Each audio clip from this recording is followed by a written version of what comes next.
Good morning. You're going to see people talking about two things on the airplane crash in Washington, D.C. Number one, you're going to see some video out there, and it's going to be claimed to be coming from an anonymous source. Now, it's theoretically possible that that's real video. It is highly improbable that that is real video. And I'll tell you why. That stuff is impounded immediately after a crash. And it's impounded so people can't disseminate it, they can't comment on it. It is preserved for the investigators so that it comes as pure raw data, uninfluenced by the public. And that's a good thing. Now, in addition to that, you're going to see some conversation about whether or not the tower was understaffed. And people are talking about it being understaffed when, in fact, something different was going on. There was a controller handling two positions. It wasn't just an understaffing. What it was is a common occurrence in many places around the country, including Washington. During certain periods of traffic, you will see a controller handling two stations.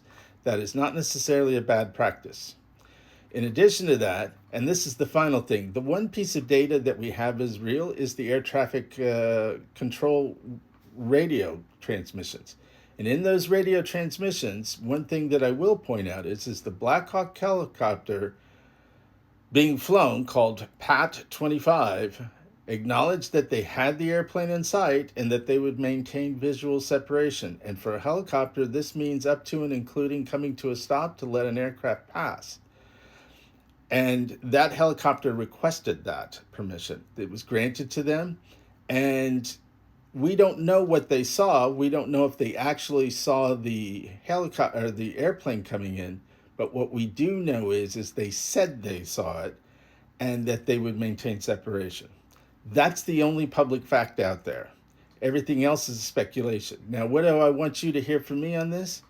It's safe to fly. It's safe to fly out of Washington and everywhere else. And I can tell you right now, every pilot and every air traffic controller out there is being extra vigilant. No one wants to go through this.